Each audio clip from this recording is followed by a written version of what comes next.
I like your hat. Ready? Yeah. And my hat. It's a means to an end tonight. I saw your hat and then saw my hair and then thought, I wonder if he has an extra hat. I do. I absolutely That do. could be like our uniform. Come on, puppies. Come on. Go lay down. Go lay down. Come on. Like as soon as they hear us talking, you just hear clack, clack, clack, clack, Ew. clack, clack. Yeah.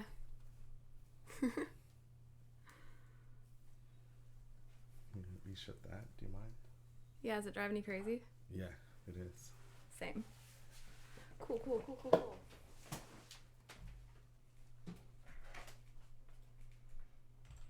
Welcome to the Peach Show. This is going to be 45 minutes of watching Peach. It's riveting. Now to commercial break. Hello. Ew. Hey, Blake Tyson. Hi! The Tyson's out here. Aren't y'all supposed to be cooking Or something. or something? You have so many headphones. Yeah, just keep them. That's there so that this doesn't fall off. Right. Yeah, that's fine. Cool. Blake, what did you guys cook tonight?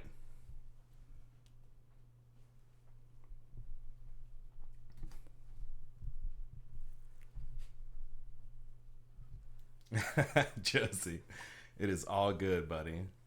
I appreciate the short version response I got from you more than anything else in the world, and I love you. What's up, Rhett? Ew. You see like Peach's head. Little glowing eyes is terrifying. Aw, you take a break from cooking to hang out with our friends. My dude. I miss people. Specifically you. I miss you people. I miss lots of people. Yeah. Chicken nachos, bruh. We could socially distance ourselves near your house. Within carry-out distance. We should probably do that at some Maybe. point. Ew. Oh, we got 20 people. Hey, 20 people. Hi. How is everyone's Friday? I think it's Friday. Didn't you say yesterday, like earlier today, you're like, hey, tomorrow's Friday. We should do. I said, no, today is Friday. Yes. And so goes another day in the quarantine. Alex asked, what's my guitar rig for live performances? Great vibe so far. What's up, Andrew Martin? Alex, it depends on what group I'm playing with. For the last year or so, I haven't been bringing out. I used to play a Marshall JCM 800 through a Marshall 412 cab, so it was like a half stack. And it's just the bisexual lighting, Allie. But lately I've been playing on this this Fender Deluxe that I bought from my buddy Matt a while back. It's got two 12s. I assumed it was going to be like something I could play quietly in like my bedroom. I was living in, like when I bought it, I was living in like a 2-room treehouse apartment, like 400 square feet. It was a studio. And I just needed a small amp because there was someone who lived below me. And a 212 Fender Deluxe was not the answer. It's actually very loud. Like anything past 1 is too loud. But so I've been playing on that. I play whichever guitar I want at the time, whichever one I think looks the coolest. I don't play effects pedals. It's something that Rhett Giat's going to teach me about one of these days. I have 2 effects pedals. You can see them over there. One's a delay, and one's a tube screamer. They're From cool like looking. 1970, and I'm pretty sure it doesn't work. I moved that.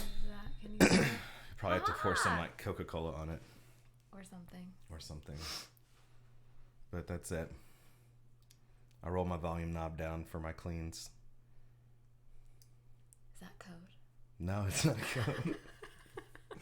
Like you have a foot switch so you can like switch between a clean channel and a dirty channel. I just keep that shit on the dirty channel and I roll my volume knob down for my... Hey, baby Ryan. Hey. What's up, Nick Schiffer? My dude up in Boston, man. I haven't streamed since last Friday. Correct. And last Friday we did a new Music Friday Spotify game, and then we got a letter from Sony saying to never do that again, pretty much. So that's why we're not doing it The tonight. important thing is that we were on their radar. So, like, I guess that's okay. The band Wheatus, you guys remember Wheatus? Teenage Dirtbag? We did like a little short run with those guys, and they had a very similar deal go down with their record label that they weren't super excited about. What's up, Keegan? And so what they did was they took the record that the label wouldn't release, and they released it themselves on a website called Suck Phony, because they were on Sony. That's when we took the Sons of Our Fathers record and put it out on NotSoSureTone.com, but it's all live now at Bandcamp. Not so sure, Tone. Yeah, Not So Sure Tone. It's the little things, you guys. Wheatus. I miss that. That was such a... What summer of, like, what grade was that for you? Was what? Like, how old were you when that song came out? When Wheatus, the Teenage Dirtbag, came out? I don't remember. I've done a number on my brain cells. It's like early 2000s though, right? Was it? I think so. So I would have been like still in high school. Oh, cool. Yeah. Speaking of destroying brain cells, let's talk about why I haven't streamed for a week. Or we haven't streamed for a week. Oh, that's so cute that you included me at the last did. minute. That was so nice of you. I'm gonna crack a cold one. Oh, hey, Trey Sprinkle. Hi. It was at 2000, so that's, for me, that is 6th grade. Those dudes are really cool, actually. We did I like love that album. 3 or 4 shows with them. I think we did like 3 or 4. One I know for sure was in Metairie at High Ground. And they were so good live. And they were just really cool. We bonded because we have pretty much the same record label story as them. But also that song is so good. What's that guy? I think he's married to Casey Musgraves. Let's find out. Who's married to Casey Musgraves? He's a country singer dude.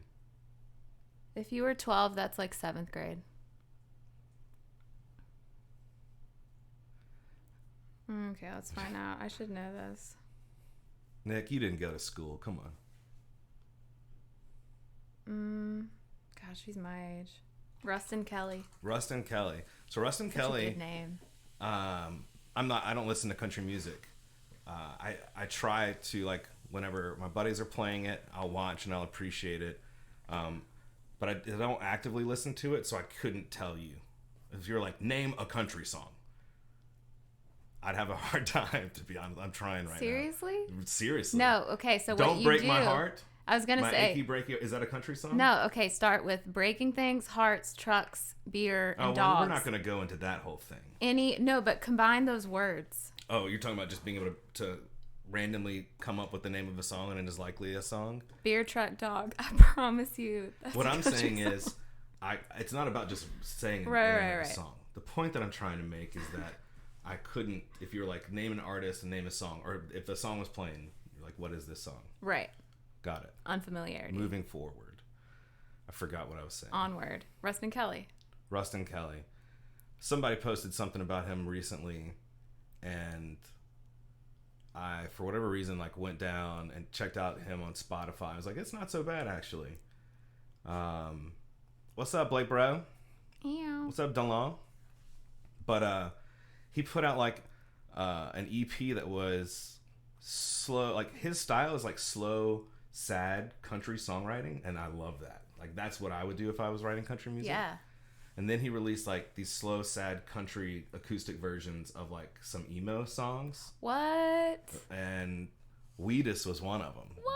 Teenage Dirtbag was one of them. And it's a really, really good cover. I believe it. Yeah. You guys should check that out. Yeah. And Sounds like Sony should all blast. suck it. Yeah, no, like a couple weeks ago, I think I tried playing Hank Williams.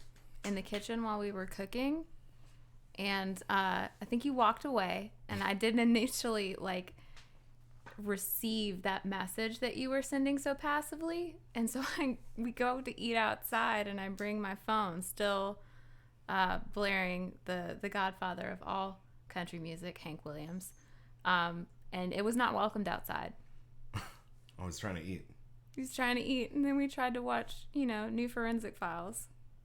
So, I felt like it was a solid trade. I will trade control of the music if we can just watch Forensic Files. Should I get Pete Moss? Who's Pete Moss? I don't know who was Pete Moss, Debbie. Who is Pete Moss? I like country sometimes. It depends on what it is. I went to Google Pete Moss, and instead I started typing Debbie. Peat moss. It's some sort of grass. It's a large absorbent moss that grows. That's funny. That's unfortunate that that's that dude's name. Yes, there's a new Forensic Files. It's not even like, oh, it's awesome. Yes, they rebooted it. It's excellent. Oh, hey, Cassidy. Hey, guys. I like it so far. Yeah, all episodes originally of Forensic Files are reruns in and of themselves from episode 1 onward. But the new ones are cool. They're out recently. Me and all of my true crime nerd murder junkie fans are like about it. Like light ray. I know. It's me. No, it ends like right here, so it's coming into your heart. Sorry about you. Sorry about it.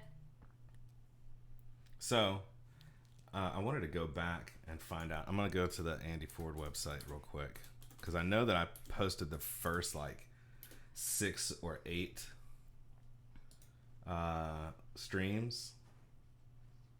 Oh wow, you chose that still. So the first live stream I did was on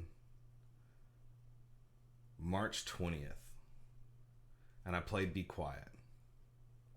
And then I did, so that's the 20th, 21st, 22nd, 23rd, 24th, 21st, 22nd, 23rd, 24th, 25th, 26th, and then it started. And that's when it started. I did not stream again until the 30th, so there was 4 days between that. So then I did the 30th, the 31st, the 1st, and the 2nd. I don't know how many I've done this month, but I know I've basically done 1 or 2, and then I'll take a week between them. And I wanted to talk about why that is tonight. Aimee has inspired me to chat about that because we can't do new music Spotify game. However, I think after the stream tonight, we're going to post a Zoom link, and we're just going to play it with whoever wants to jump in and just not stream it. What do you think? Yes. You down? Yes. Do y'all want to be subversive? Perfect.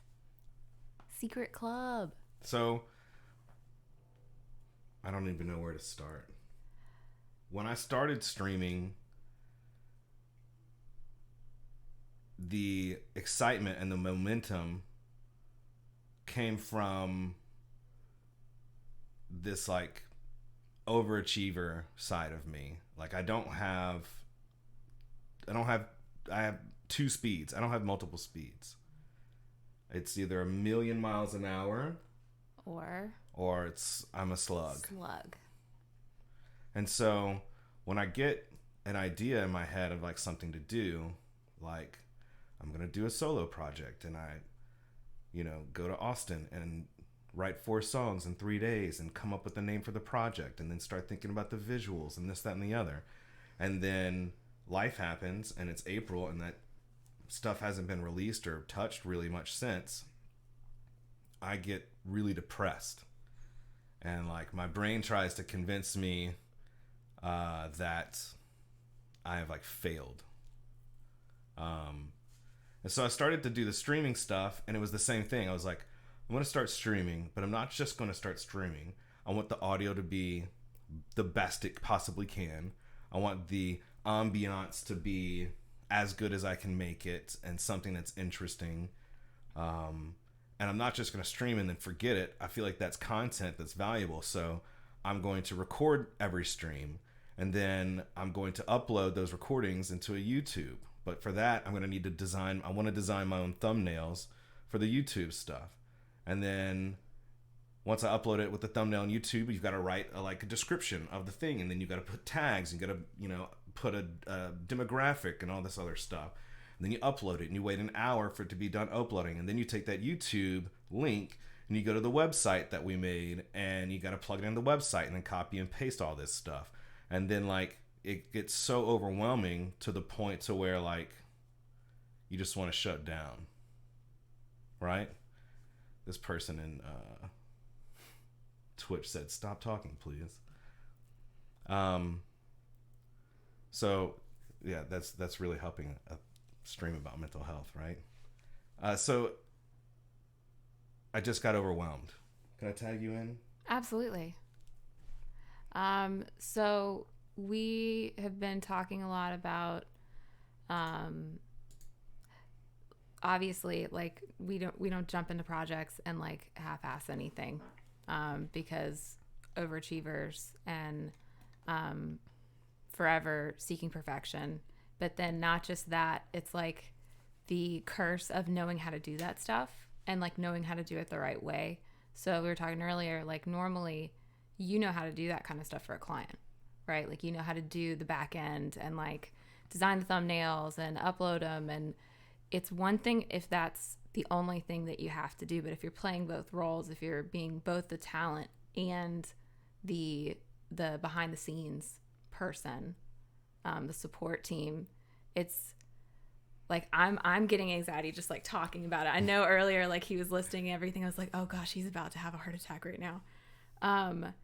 And it's, you go into it thinking, God, streaming's so easy. You're just gonna go be yourself and sit in front of something, and it's not that. It's a production. Yeah. Well, when when you only have two speeds, one's 1 billion miles an hour and one's a slug, then when you start that initial thing, so it was clear, I did 6 days straight, and I was practicing songs, and I was coming up with ideas and things to talk about, and I was reaching out to people to interview and doing all these things, and also working maybe not 8 hours a day, but maybe 6 hours a day. And then I was doing you gotta practice it. You got to actually get the guts up to turn the fucking camera on and read people saying shit to you in, chat messages, and not knowing what, assuming what people I just assume people are judging me and this, that, and the other. So just getting the guts to turn the camera on and hit record and hope that I didn't mess up something or make it sound bad. And then once that's done, you got to upload it to YouTube, do all those things. It's this, and this. And then inevitably I just got so overwhelmed that the managers inside of me started being well, cool. You could take today off. And in fact, on top of that, you could stay in bed until noon and watch cartoons and eat whatever you want, and that'll all make really you feel better. Last night, right? And yeah, and then that's followed by my depression, being man, you're such a piece of shit for doing that. You are a failure. The people who were good at this would have not done that, burnt out so quickly, And so then it took me 2 days to get over that, and then I started streaming again. It was 4 days straight, and then it happened again, and it's gotten to the point now where it's it's a week in between every time that I stream, and I haven't done those extra bits and pieces. Yeah. Right. And so I'm at this point now where it's important to me. This is something that I enjoy doing, and I've enjoyed interacting with people, but I don't know how to create that balance. I don't know how to go at 50 miles an hour. When you're used to going 0 or 90. Right. And nothing in between. Because in between is just it's literally at the middle of the road. Right. Blake said it's the backside of excellence, not failure, but burnout. That's true. Burnout is very, very, very real. Derek said he ate macaroons and ice cream for dinner. We don't judge. That sounds like a dinner I had. People don't realize how much goes into what seems to be the simplest of things, Blake said. Yes, Aimee and I spoke about that earlier. Like a podcast, that's easy, right? You record yourself talking and then you upload it on a thing. Like, no, man, there's so much. There's so much that you have to do, and they are small things. And you know, the way that I've always like tried to project manage with my team is like, you can't look at everything as one big ass deliverable. You have to like break those down into micro deliverables. And so I use like the analogy of like balancing a checkbook, which most of you probably don't even know what that is. But at one time, before debit cards and Apple Pay and stuff, and people were using checks primarily, like you had to like record all of your transactions. And before online banking was a thing where you could just like go and pull up a thing, check your balance, check your balance and see and remember like all the stuff that you did. It was like you had to do that stuff yourself. And it just became like, it was so easy to get overwhelmed by saying, oh, I got to balance a checkbook, and just putting that off. I was like, well, first break that down into micro deliverables. First things you do is like, go find all your receipts. All right. And then take a break. And then after you're done with that, like organize them, figure out which ones go where, things like that. And so it becomes a little easier to digest, and you don't feel so overwhelmed when you're looking at a deliverable as a larger set of micro deliverables. I am the worst person in taking my own advice, you know? So I don't look at this as like, I'm just going to go turn the camera on and play guitar and chat with my friends and take requests and do stuff like that. I'm like, it's got to look good. It's got to sound good. I've got to try and make this better. I've got to figure out how to like get the sound to be better, and how can I put effects on it and be recording and streaming all at the same time. And, you know, how can I make the lights look better? How can, you know, this, that, and the other? If I raise the desk, does that make everything look blah, blah, blah, you know? And fuck me, that's so fucking mentally exhausting that I'm just like, you know, I'm just not going to do it. Yeah. Yeah, Blake's nailing it. Everything down to the cactus. I mean, it's if you are like us and you care so deeply about something, presentation is everything. And so like the way that's just the orchestration of everything from start to finish, and you do break it down into micro deliverables, and it's hours. It's a second full-time job on top of what you're already doing. Mm-hmm. And so I've been physically in the house witnessing all of this, and I'm exhausted. And like, I'm not even really, I've offered to help a little bit. Corrupt. Yeah, you can crash on the couch, dude. Come on. Yeah, after all this, you got to be 6 feet away. Yes. I wanted to kind of go through some of the comments that some people were saying. Yeah, everybody's saying really good stuff. Cashin said, don't get overwhelmed on our behalf. We just enjoy you doing this. Thank you. When it becomes overwhelming, it's no longer pleasurable. We care about you and your mental health. Find that balance. I think that balance is like unachievable, right? It's not, you can't strive for perfection. You just have to strive for progress. So there's some days where I do much better, and those are the days that I'm doing all those things. And then there's days where,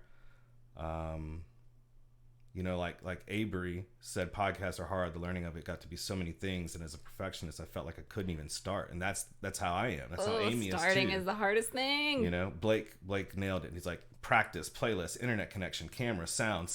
Oh shit, lighting. My cactus isn't lit. Now I got to play music. Hey y'all, fuck. Like, that's it. And then you're telling me the cactus is lit. You're telling me I got to go do that tomorrow night too, and then the next, and then I've now publicly committed to people, said like, yeah, I'm gonna do this every night during this quarantine, every night at 8. Come check me out, like a fucking psychopath. I went from doing nothing, playing one show a year, to I'm gonna fucking stream every single night until this shit's over. That's like so like set myself up for failure over and over and over and over again. But we always do that. We do it with literally everything that we do in the kitchen. I don't want to do the easy version of any recipe. I want the most difficult, intricate, the correct way of doing something because I need it to be authentic. I don't like shortcuts. We mentioned podcast because I've just recently wrapped up a project where I kind of fell into learning how to record, produce, and make a podcast happen. And I made the mistake of talking about the project as if it was easy. Because in theory, yes, easy. There's recording equipment, there's talent and content, and there's time, and then there's uploading it, and then pushing it places, and then it's done. But that's not all of it. Like, that's not the entire process. That's not everything that makes an actual final product. And holy moly, I worked 55 hours last week, and half of those were podcast. Yeah, that's Blake Tyson kind of touches on what you just said. He said, I know exactly where you're at simply because it's what we're experiencing at Acacia. Acacia is the church that we go to. Yeah. It's here in Baton Rouge, and they have 2 campuses, and it's amazing. And yes. Some of the local musicians that you know very well play, and they're amazing. But he nailed it. He said, somehow, some way, not having in-person gatherings has equaled 4 times more work. It 100% has. And part of that is, first, figuring out how to evolve and being able to do what you do digitally, in distance, remotely, yeah. Luckily, what I do for a living, which is like branding design, I can do remotely. I've been doing it remotely from time to time, whether or not I'm traveling or whatever, for 10, 15 years. And with things like Zoom and Slack and stuff like that, it's easy. It's not easy, but it makes it easier. And it's something we've been doing for a long time, so there was no transition. But you've got to figure out that transition and still be doing all the other things that you were doing, coming up with the ideas for the content, making the content, revising the content, publishing the content, marketing the content, and then, okay, what's tomorrow? Right? When you didn't used to play all of those roles. Right. Taking on the additional roles equals stress out the frame. Avery said, I feel like I hear so many things that are like, just start and it'll evolve. But that's just not how it goes. The pressure becomes so much. But Adam said he gets all that, and it's tough in the same way. And he cares about all that. But at the same time, we just want interaction. We're all your friend and just want to get something that gives us some interaction. And I get that too. And that's the thing. Is like, that's what I want it to be. That's what I was hoping it would be. I want to be able to like turn the camera on, not worry about really anything, and just play the guitar and sing songs. And how cool would that be? Like maybe like, let's write a song tonight. Give me something to write about, and like I'll start messing around with it. Like that'd be a fun thing to do, right? But the way that my brain works is like, it's telling me that if I don't focus on it looking the best, sounding the best, recording it, and then doing something with that after the fact, that I'm failing. And I get it. Like, you guys don't necessarily experience that from my angle, and I also want to just like hang out, if there's anything that I've learned from this quarantine, one of the biggest things is like how I regret kind of not putting attention into certain like relationships with certain friends. I've kind of neglected a lot of my relationships. I went through like a big change in my life about 3 years ago, and I stopped doing the things that I was doing with a lot of my friends, and became like a recluse. And this has like made me realize, like, man, I if I can interact like this, I could have interacted with them in some way, shape, or form before. And so that's a whole nother aspect of the highway, the cyclical hell highway that happens, right? Because then it's like, that's a whole nother set of emotions. Like, well, you also failed as a friend. You're a terrible person. So I've been thinking about that stuff too. And so I encourage you guys to do the same thing. I texted a couple of my friends that I hadn't spoken to in a while, or like kind of grew farther away from today, and just was like, hey, I'm sorry that I neglected our friendship, but it's important to me. And I want to figure out after all this, or even right now, like how do I be a better friend? you know. Stuff that I've gotten to hang out with people and reconnected with so many people through this that I haven't spoken to in years. This has been a glorious thing, and I will forever be thankful for your gift of this. Yeah, stuff, I'm the same way, man. Like, you and I kind of ping each other like once a year or something like that. But like, we've talked to each other more in the past month than we have in 10 years, you know? Christine said, for me, it's simply connecting with a friend. No lights, no sirens. We're doing a great job. I know this is a task for you. Pace yourself. We're just loving your presence. Thank you. And so that's the thing, is I want to find that balance, like someone mentioned earlier, or get the idea of balance. I think Cashin said, of like doing this like big time production, but then maybe there is a night where it's just like, hey, stripped down. Let's just hang out. You know what I mean? Sure. And hopefully eventually those things become easier because you're practicing, right? Like, I've gotten better at setting this stuff up, and it's been a lot of trial and error. Right. You've learned a lot. Getting the sound to sound better. Like, I've got it. I can just turn it on, and it sounds good, and I can hit record, and we're good to go.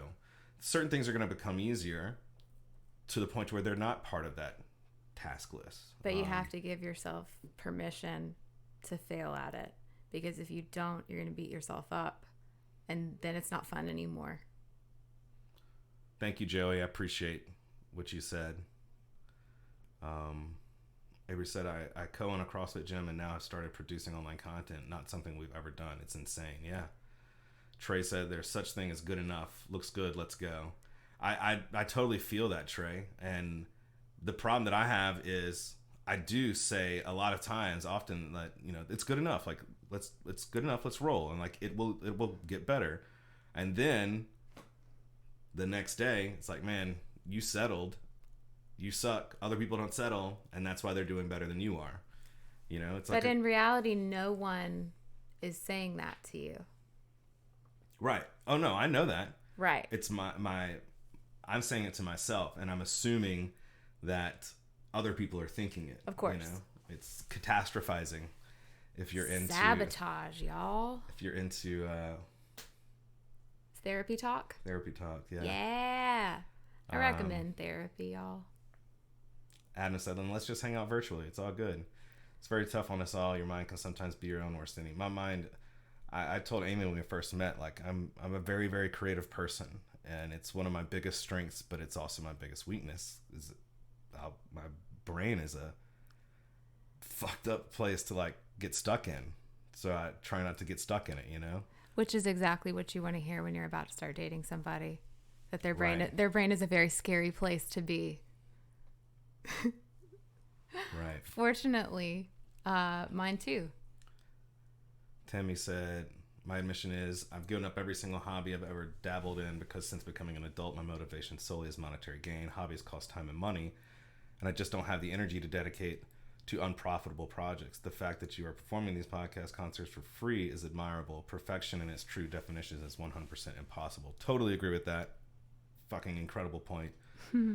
But the humanized version of perfection is trying your best without burning yourself out and being proud that you simply tried. Absolutely. When I first, you know, started being introspective and when working on myself very, very hard, one of the first books I read was The Four Agreements, and if you've read it, you know, and if you haven't, I highly suggest it. It's a very short book, but it's just four simple, agreements to make with yourself and live your life by, and one of those is just to always try your best.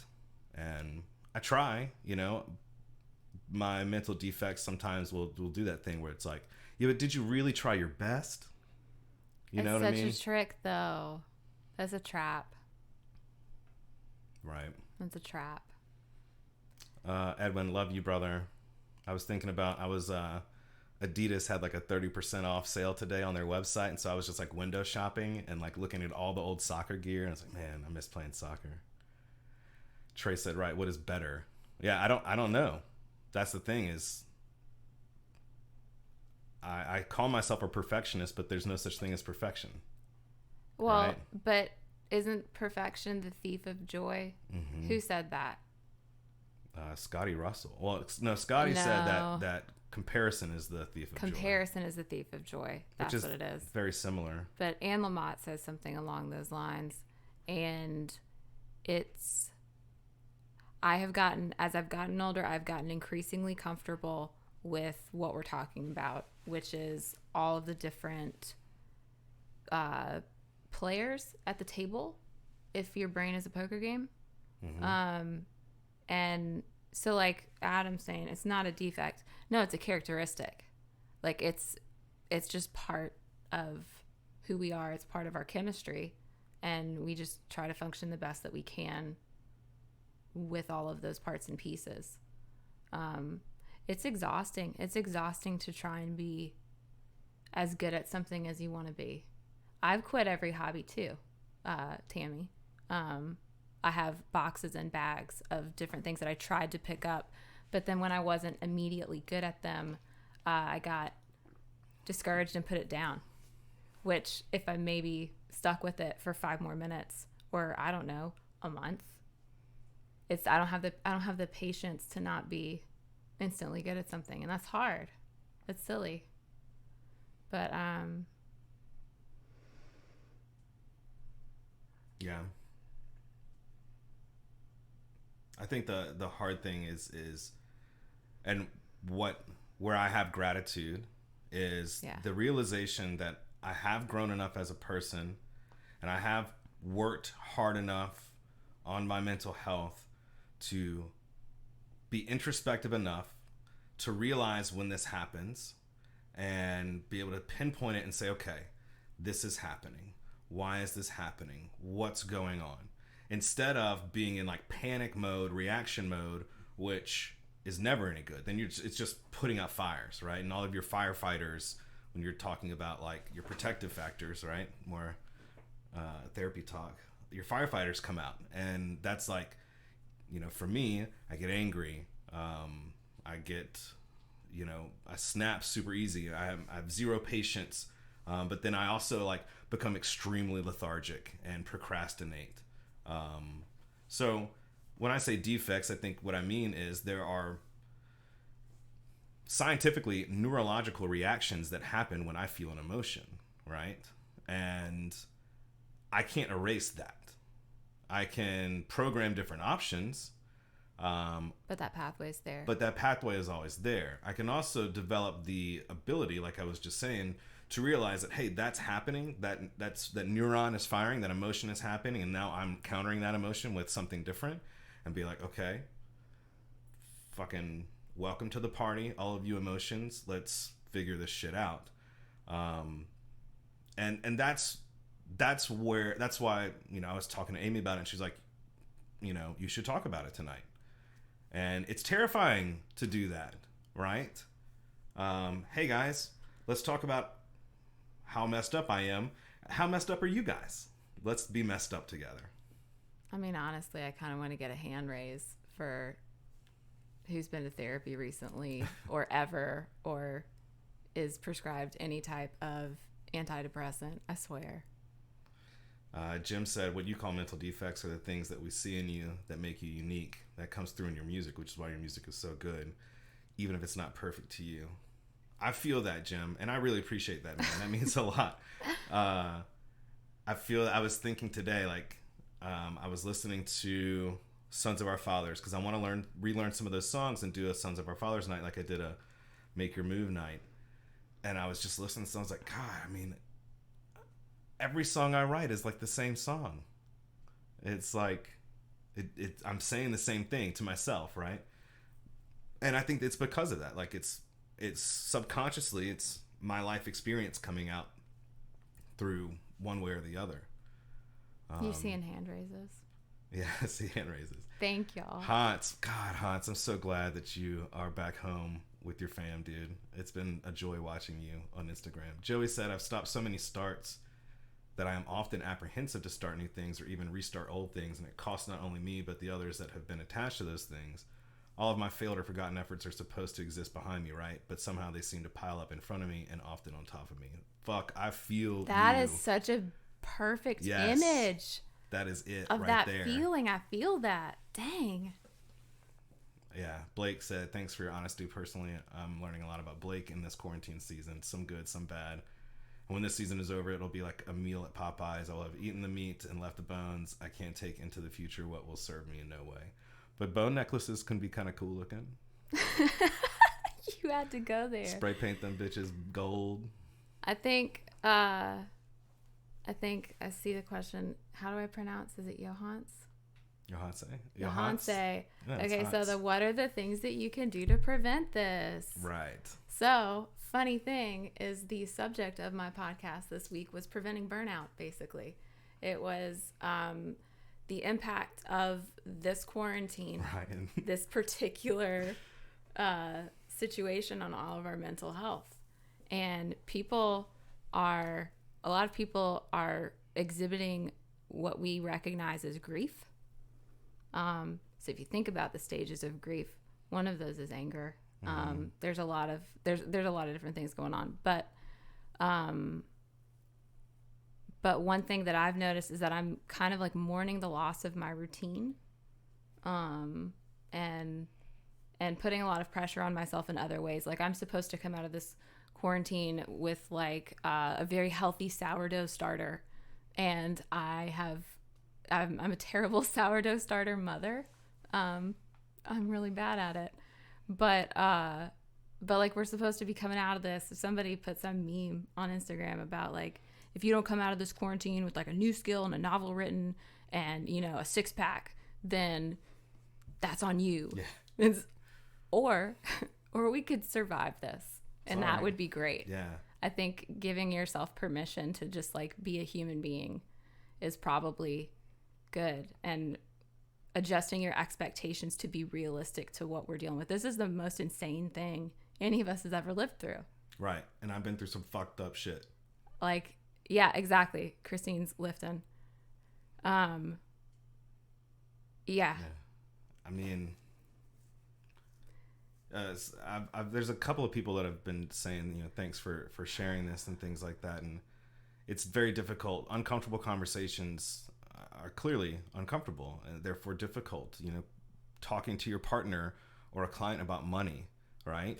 Super difficult conversation, super uncomfortable conversation to have. What I've tried to do with clients is have that conversation first. Like if I can have a conversation about money with you really well, that uncomfortable piece, Hans knows, and I also know how many times Hans has tried to start his podcast, but we got to keep going, dude, right? Is if you are good at those uncomfortable conversations, like we're pretty good at having uncomfortable conversations about our relationship. Day one. If you're good at that, everything else is that much easier, right? Yeah. If you lean like into it. Christine said that we love these songs because every song you write is our lives. It is. Like it's difficult to open up and talk about this stuff. But I know that if I do, I'm going to feel better. And I know that because I've been through therapy and because I practice, you know, a 12-step program and because, you know, right now I feel better, right? And I know that, like, the reality is everybody's dealing with this. This is not about me dealing with this. I know that, like, this whole thing was like, this is why I haven't been streaming. And that, you know, now that I think about it, is clearly some like desperate cry for attention. It's clickbait, right? Total clickbait, and I own that. But I think that that's why I love writing music, and I've always loved performing music because I feel it. It's honest. It's not just, hey, it would sound cool if we did this. It's like I feel like in my heart that the song should do this in this moment because that's what the emotion that I'm feeling right now. And everybody who has you know connected with my music feels it too, and that's why, because we're all on an equal plane. Like in a 12-step program, the 12th step is you can only keep what you have by giving it away, and this is it, right? Is let's talk about it, and it'll help you by helping others and things like that. I do want to catch up on these comments, you guys. Jamie Lee. Where do you see which one? I don't know you very well, but I'm blown away by your honesty. It's terrifying to open up with something so deep and vulnerable. Struggle with deep depression. It's my biggest hang up is getting passionate about something and then giving up when the depression hits and I feel like shit. and decided that I don't deserve to try anything new and be successful. Jamie Lee, you're about to make me cry. I'm a crier. But I feel that so deeply. Yeah. That's exactly what this is about. Tammy said, does retail therapy count? When I told you I was on Adidas's website because they had 30% off discount code, but that's what that is. It's a coping mechanism. Absolutely. There were so many boxes in our front room until the recycling guy came and gave us more room to put them away. Right. We could hide our shame. Stuff makes a really good point. He said, I've always believed that no great artist is super well adjusted. If they were, they would have nothing to work out. The working things out is what art essentially is. Yeah. And somebody else said something earlier about, like, you know, I'm my biggest critic. I think all artists are their biggest critic, and no artist is ever like fully feels like something is like done. You know what I mean? Like, even Rick Rubin talks about it a lot on his podcast. I remember he was talking to Ezra Koenig from Vampire Weekend about, like, it took them 10 years or something like that to put out that record, and because they were on, like, you know, mix number 121 of one song that took 12 months for them to get right. But if you listen to the first version and the last version, there's hardly any difference. You know what I mean? Like, that hypercritical. But it is what makes good work. And I, for the longest time, assumed that my struggles were what made me a good artist. And I think that, sure, that has something to do with it. But it was almost so much so to the point where I subconsciously built my identity around my struggles. Yeah. Right? Yeah. And so the fear was, if I fix myself and I'm not dealing with those struggles, then I won't be a good artist anymore. Well, who am I? Right? Well, I mean, it's like I used to say when I was younger and I was, like, wild and out, that, like, well, look at bands, you know, like, look at the Chili Peppers after they stopped doing heroin. They sucked. You know, they should go back to doing heroin. Like, that's terrible. Right? But, like, I was so afraid of that whole, like, losing your edge. Yeah. Gus said burnout is so real. Especially with, it's artists, like designers. I know that that's super, super true. Christine, I'm so sorry to hear about that. Oh, no. Oh, Christine, I'm so sorry. We love you. Yeah, we're here. Praying Call for us you anytime you want. Yeah. Blake says the goal of some seasons of life is simply survival, and that's okay. Yeah, I mean, I think, like, just for today, right? Like, just get through today. And if you can't, like, really, if getting through the day is overwhelming, just get through this hour, right? Right. Like, I get overwhelmed up until the moment that I, like, hit stream, you know? I'm in here an hour before doing nothing. I'm just clicking around, you know? I'm just sitting in here, just in my anxiety. To be completely transparent with y'all, that's the reality of it. It's like up to the last second, like, am I gonna do this? What's my out? Like, do I really want to do this? Hot said, I run a private group for vets, and we have 5 rules for our mental health that we start with. I want you to list those 5 rules in here, please. Yeah, that would be... Derek said some of the stuff you're talking about, the monotony of uploading videos, working on the audio, doing thumbnails, some of that shit can just be flat boring. Yeah, it is, right? But I love it! It's tedious. For someone so creative and analytical, that can be the worst part. Tough to say. Just power through that boring shit. Yeah, I vibe with that. It takes the fun out of it. Amber said survival mode is speaking to her. Just the disconnect is real enough. But the lack of routine is very real and has played a huge toll on me as well. Yeah. I think people confuse. People think that like panic mode means like the world's on fire, and it doesn't necessarily mean that. Like, you can have a very quiet, silent to yourself under the bed covers that are super comfy in the new mattress that you bought 3 months ago and have to somehow pay the bills with now, or pay the bill for with like less money coming in. And you can have a very, very, very quiet, comfortable, slow burn panic. It's a tiny mode. Dumpster fire. Just a little tiny baby one. It's real. Yeah, Gus said it's so comfortable to hear that other people are on the same page after struggling with something by yourself. It's true. I think we're all on the same page.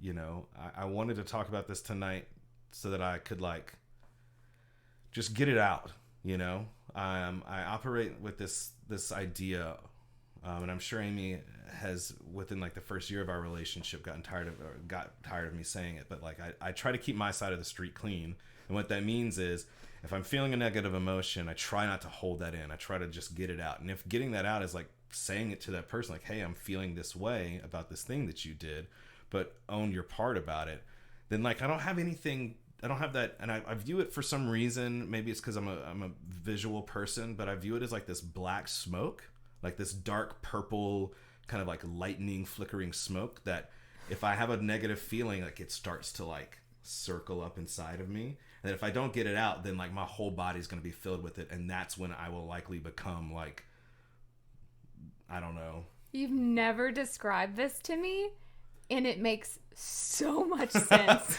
Yeah, so like I try to like get that shit out. Why have you never described like I want it to be like Palpatine from Star Wars, like Skywalker. I'm just seeing like but the black cauldron. Black smoke. Get that shit out. But yeah, I think and that's tough too. Like, again, going back to like uncomfortable conversations, being vulnerable, being honest, telling someone like that you care about, like, hey, you kind of pissed me off today, but I was also dealing with this. That's why it probably pissed me off. I always love you, but sometimes I hate you. Yeah. That's the artist's curse, so real, either too exposed or not exposed enough. Cassie said, I'm surrounded by creatives at work. They seem like they're constantly working with inspiration and doing freelance, and I just sit there with like a blank brain and no inspiration, and it makes me feel like I'm missing something. I mean, that's the comparison thing, Cassidy, is like, I see the same thing, you know? I got so disenchanted with design for a while there because, like, man, there's just such an overload of people putting so much content out. And you're like, how are you finding the time to put all this content out and do your day job and have a relationship and you've got kids and you've got like a side project and this, that, and the other. So I'm assuming that means that you're making 500,000 times more money than I am. So I'm a huge failure in all these things. But that's the comparison thing, right? What you don't see is that their marriage is going through a tough time, that their kids are failing out of school, or that they are themselves, like, you know, doing something unhealthy to themselves, whatever it is, you know. You don't see that shit. Right? Like, it's so difficult to compare, right? We talk about Pinterest parenting. Mm-hmm. I think that at least the females, there are probably you have a killer Pinterest. He has the most amazing Pinterest account ever. It's glorious. But Pinterest parenting, especially during the freaking quarantine, like my babies have been in North Carolina this whole time, but to keep them safe. But there are so many projects, and there's sidewalk chalk, and they're building stuff, and they're playing games and learning stuff, and there's so much going on, and we're putting all of it on Instagram, and the inadequacy that stirs up in you can lead to so much anger and bitterness and resentment, and then I'm just a terrible person to be around at that point. And without talking about it, without bringing it out, it's dragging something into the light removes the power from it, because if it stays in the dark, it can keep growing and be in the purple cloud with the smoke and the lightning. Mm-hmm. But like if you drag it out into the light and talk about it, it removes the power and the hold over you. If I'm ashamed of whatever I'm feeling, then I'm just gonna stay feeling that way, and worse, and stay ashamed, and that's the worst possible thing to do. So I think talking about all of this is crucial to pretty much our survival.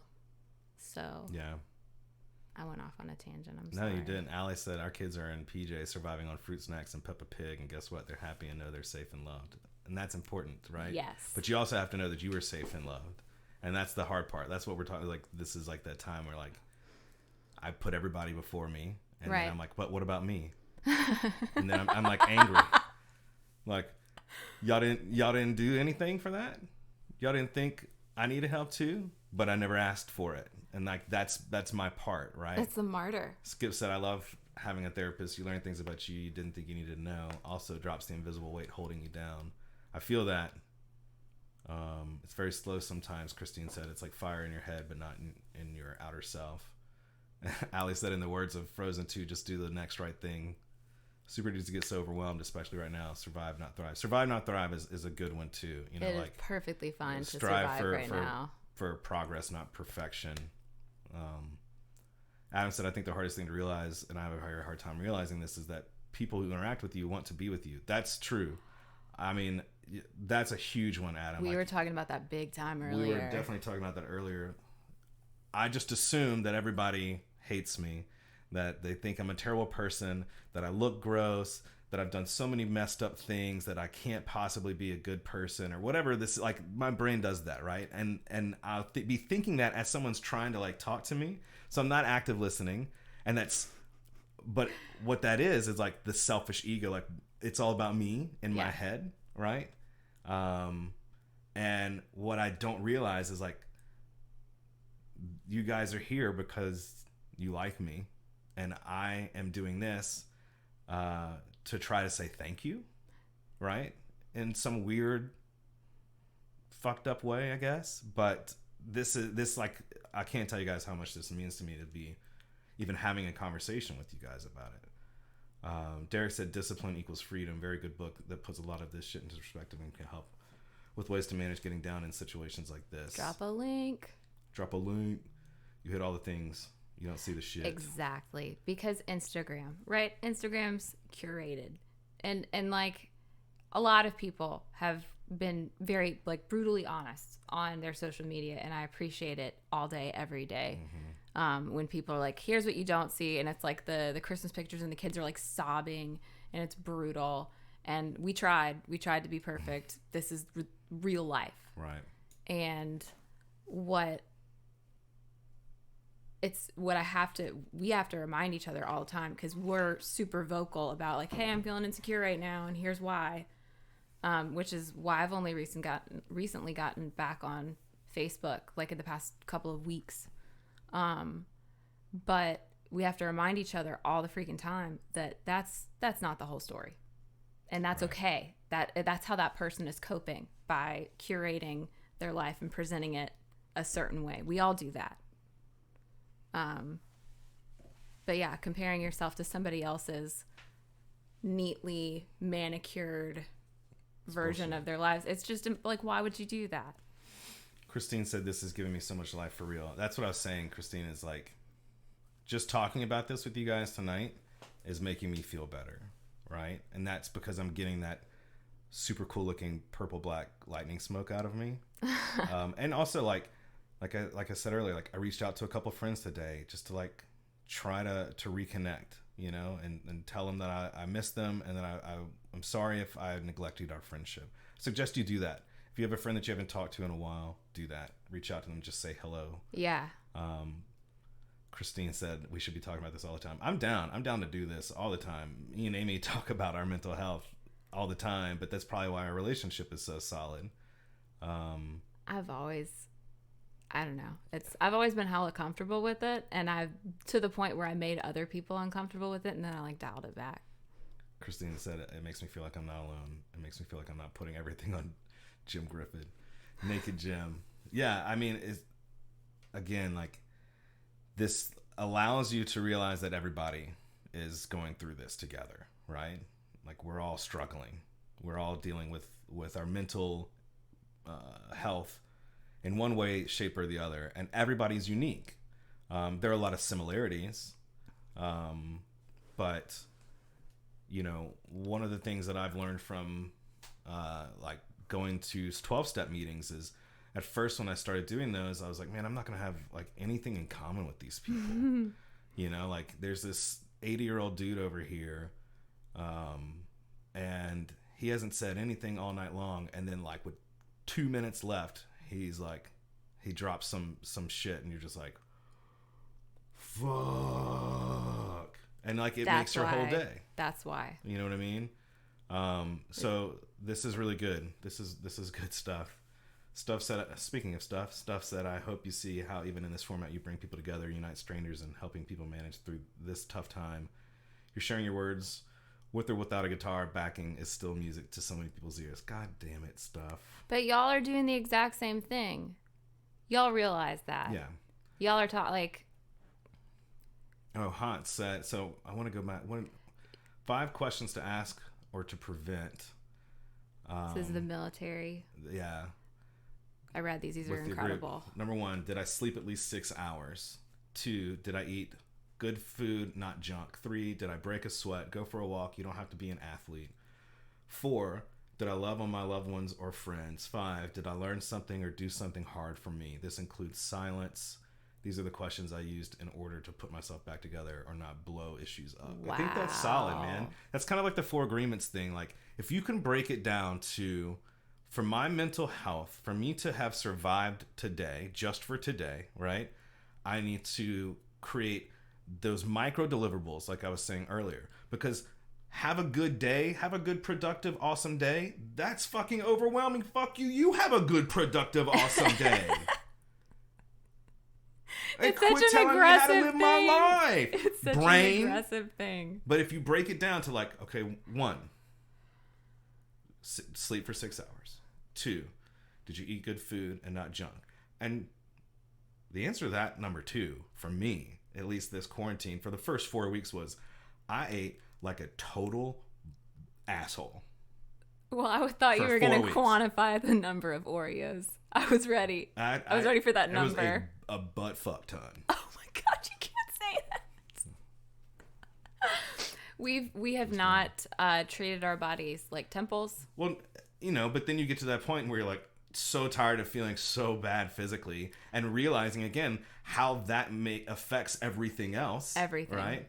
That we're like, hey, let's walk the dogs every day, but that doesn't count as our exercise, right? Like, we're going to walk the dogs and then we're going to do Pokemon yoga. Yeah. Or we're going to walk the dogs and then, because our backyard is like super secluded, you can like go out there with no clothes on and do kettlebells. Yep. With your kettleballs or hanging out and then go straight to the shower. With some clothes on. Jim said, I'm just here to watch Aimee. Me too. Hush. Art is priceless. Thanks, Hans. You're a priceless human being yourself. My mind hates me and is uber critical of me, Ryan said. Ryan Nicole. But you are beautiful.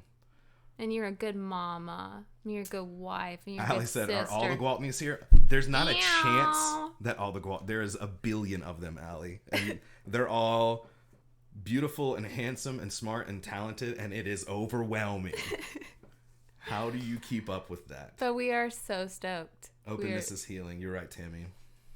It is, though. And I think, I don't know what I was going to say. Lee said 7 years single because I'm not the best person I can be yet. But the thing is, Lee, is like, you can't strive for that. Like, there is no such thing as being the best version of you. Like, you can be the best version of you right now. Today, in this minute. But there is no graduation.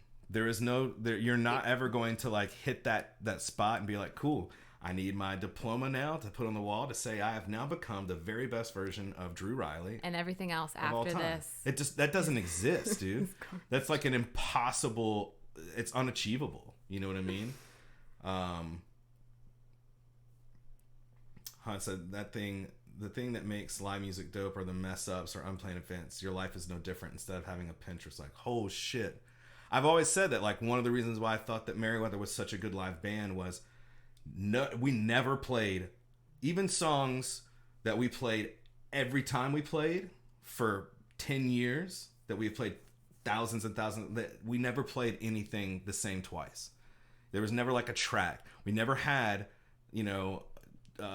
tracks going where like, hey, our set list needs to be 45 minutes exact. It's going to be the exact same every night. The drummer's going to have the songs in his ears, and he's going to play exactly the song as it was recorded. We're going to try and match all the tones, blah, blah, blah. I mean, you have to get to a point when you're performing live that when a string pops or your battery on your tuner dies, or because you're like throwing yourself all over the stage like a freaking idiot that you accidentally unplug every cable that you have. And you got to get to the point, and you do, only through practice, only through trial and error, only through it happening time and time again. You get to a point to where you don't go straight into panic mode. You don't look around. You don't look at Spud and be like, Spud, where the fuck? Where are you? Hell, fuck. You just accept it as part of like what happens when you're performing live. It's the nature of it. Are able to then like react calmly, and then it actually takes care of itself. You're able to take care of it quicker. And so Hans making that analogy of live music being better because of those things to how life is, like, think about that, right? Like, you have to understand that every single day is another opportunity for you to pop a string, for your battery on your tuner to die, for all your cables to be unplugged, and panic mode is not going to fix that. Well, it's just how you respond. It's like, it's responding versus reacting, right? That's something we've always said. More therapy speak. But it's like, it's the best thing to carry with you throughout the day when something crappy happens, or usually for me it's work or just whatever. If something makes me upset, I have to do a quick check, and it's okay. Am I going to react, or am I going to respond? Because reacting happens without thinking, and it's emotional, and it's flying all over the place. And responding actually requires a thought process of like, okay, that's the thing that I'm feeling, and that's what I want to do, but that's a terrible idea, and that's going to burn a bridge, lose a job, lose a friend, whatever. Or I could do this and be like the evolved human being that I am and grow through it instead. I think growth is hard. Everybody, there was like 10 comments about Oreos at some point. Trey said, takeaway, want some Oreos. But Matt Wantland, who's one of my oldest buddies, guitar player in 10 years. I love you, dude, and I miss you. Oh, man, that's such a good thing. You said that you were going to do one of these with me, and so we're going to set that up. No pressure or anxiety, although just saying no pressure, no anxiety gives me pressure and anxiety.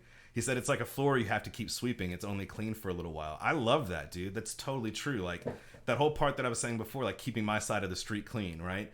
Just because I have cleaned my side of the street doesn't mean it's going to stay that way all day. And even if like nothing, like you don't have to knock over a trash can and it like rain and spread all the trash all over the place for your side of the street to be dirty, right? It just happens. It is inevitable. It accumulates. And you have to be good at just sweeping lightly, but also at times realizing, oh shit, somebody knocked over every trash can on the street, and then it rained and it flooded and there's trash in everybody's yard, and you've got to be able to like not go into panic mode or reaction mode and be like, okay, I accept that this happened. What's the next step? What's the next micro deliverable to taking care of this, and kind of calm your shit down. Chanel said 8 years single because my anxiety and depression kind of took over. Finally decided to take control of that and work on it in myself the healthy way. Congratulations. Seriously. Fuck yes. Do that. Yes, queen. Yes. I mean, so like Drew and I talked about this before we started dating. And as we started dating, we were very, very, very, very cautious because we both came out of whatever our prior situations were and came out of it pretty hurt, broken people. But we had also just been aggressively pursuing our own mental health. And so coming into it, we were both kind of running at the same speed. And so it wasn't like one of us was like super healthy and the other person wasn't. We were both at least headed in the same direction, maybe not at the exact same speed, but that's been helpful. And I like myself more, and so I behave a different way in a relationship. I expect different things. Sorry, what are you reading? What did you read? You were making such a good point, and then I read Hunt say, E plus R equals O. P.S. I suck at math. Event plus response equals outcome. P.S.S. I am eating fruit snacks.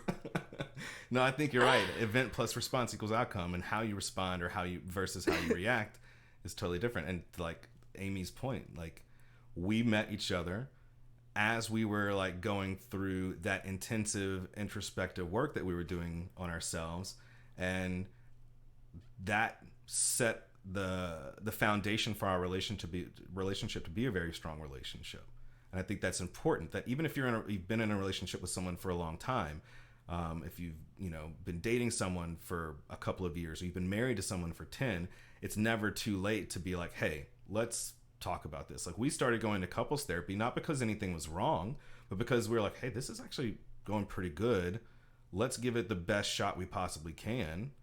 And feed it. Like, you have to water that seed. Blake Tyson has said that before. Like, all emotions are seeds, and how much water you give it depends on how much How it's going to well, grow. yeah. You know, but also know that I have in our living room, although it's missing an N, but that's kind of like you're all saying, part of like the rock and roll shows being like messy. Like the poster missing the piece that is the N is charming, right? But it says no rain, no flowers, and I love that so much. And that's something we started saying to each other very early on. Is like, without the hard days, if I hadn't gotten so overwhelmed by the streaming stuff to the point to where I was like, I'm going to shut down and I'm just not going to do it anymore. If that hadn't have happened, this conversation wouldn't have happened, right? Us talking about this tonight wouldn't have happened at all. What's up, Harsh? I don't know who I was talking to before. I'm sorry. I don't know when you jumped in, but and so like that's the positive side, right? There's growth from hitting a bottom, right? And I learned after so long of looking at every bottom that I've hit, whether it was like, you know, shit with the record industry, shit with my, you know, past relationships or whatever, I was like, God, I just feel so much guilt and shame about that, and it's such a negative time in my life. I finally, after all this work, got to a point to where I looked at it as a positive thing, because if those things hadn't happened, then it wouldn't have grown this thing. You see what I'm saying? It's my dad, my precious dad. Anytime I would have a rough time growing up, and I'd go and I'd cry to him, and Daddy, this happened, this happened, this happened. All right, Aimee Cake, well, this is a teachable moment. Yeah. Every time. And I'm getting emotional saying it out loud. But I think of that every single time I have a rough day or something, just like it's settling on me that like I'm an adult. And so like big bills happen, and like house things happen, car things happen, kid things happen. And those are these big traumatic life. Holy crap, what do I do? I'm the grown up now. I'm the one that's responsible for this. What do I do? And it's an opportunity to learn something new. So I'm not going to make certain mistakes again. I will make certain other mistakes multiple times before I learn something. But it's an opportunity. And you are usually the one that reminds me of that. Of like, this is an opportunity to learn a new thing. Look, find where this is beneficial in whatever struggle that it is. Yeah, so back to that whole like not being good at taking my own advice thing. But that's where we're therapy junkies. I think the choosing to do therapy preemptively was probably one of the best moves we've ever made. Just as far as like, if we're gonna try and take this as far as we want to take it, then ensuring that there's like a solid foundation is probably good. You go get regular checkups at the doctor. You might as well do the same thing for like your head. Mm-hmm. So there's that. Ali said learning to get to this point is why I'm currently not freaking out about being furloughed from a career I love. I don't think me 5 years ago could have done that. Yeah.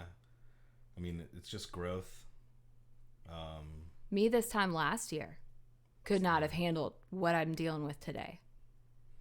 Jim said, I always thought that what made Merriweather such a great live band was Jägermeister. I used to think the same thing.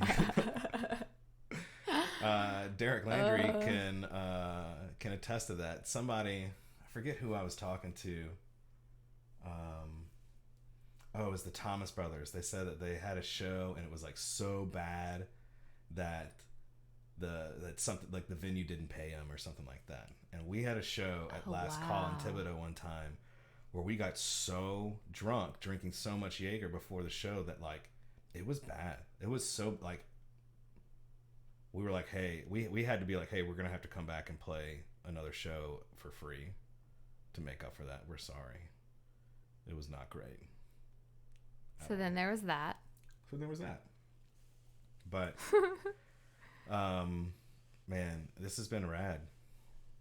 So what have we learned? Every day is a new day. Be honest with yourself. Be gentle with yourself. POD. Anybody? Oh, wow. POD. Ow. I mean, like, I grew up in youth group. You did not. POD was a thing. Oh man, everybody was about POD. I mean, life is a beautiful. Chris Paul has his own Oh my shoes gosh, on. I didn't realize. Yeah, what did you guys learn? Talk about it. Yeah. Let's talk about that. This is Coffee Talk. Discuss. Josh Gavin said I could go the rest of my life without doing two things again: Jaeger shots and being sunburned. Agreed. Although tattoos feel like sunburns. Although I haven't had a tattoo in probably. And I have 7 zero. years. You did draw one for me. Yeah, but you having zero is kind of charming. Blake, bro, it really all goes back to Oreos. Sometimes you're the cream and sometimes you're the cookies, regardless of whether you feel like you are on the outside or the inside. Don't forget how tasty you really are when you're together. Fuck, man. That is that's it. That's the and gift. Have a great night, everybody. And remember, it really all goes back to Oreos. Sometimes you're the cream and sometimes you're the cookies. But regardless of whether you feel like you're on the outside or the inside, never forget how tasty you really are when we're all together. Hey, so like real talk, we love y'all. Thank y'all for being super vulnerable and letting us be vulnerable with y'all. I think that's super valuable. It's important. And that's how we get through this. Yeah. Thank you guys for in total vulnerability feeding my ego tonight and, you know, talking about this stuff. I feel better. And I know that that's like a selfish reason to have done this, but I think that's okay. And I'm not going to allow myself to feel too much guilt about that. And hopefully it helped everybody to kind of just chat with each other. And I hope everybody realizes like you're not alone. You know, everybody is going through something through all of this. Some people are still able to work. Some people aren't. Some people can kind of choose whether or not they want to or they don't. And there is no wrong answer to that. That if you are ever feeling like super unmotivated or super uninspired or like getting down on yourself because you didn't do something you wanted to do or something didn't come out right, you know, that's okay. And like feel those feelings, allow those to be there. Realize that those feelings are like trying to protect you. Yeah. Right? From yourself. And if you just like have the conversation with your feelings and be like, thanks, you know, thanks for being here. There's the door, right? Give yourself a little bit of slack. We all need to give ourselves a little bit of extra slack right now. Be careful of social media and comparing yourself to other people. Everybody's on social media more than they normally are, and so that's a real big trap. But you know it's true, and you know what's authentic, and you know, one day at a time. Be nice to yourself. Go for a walk. Open a window.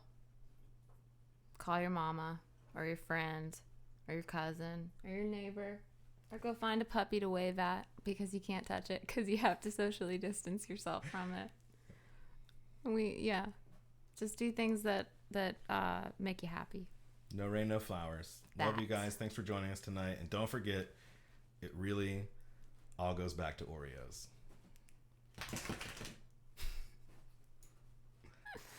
You big idiot.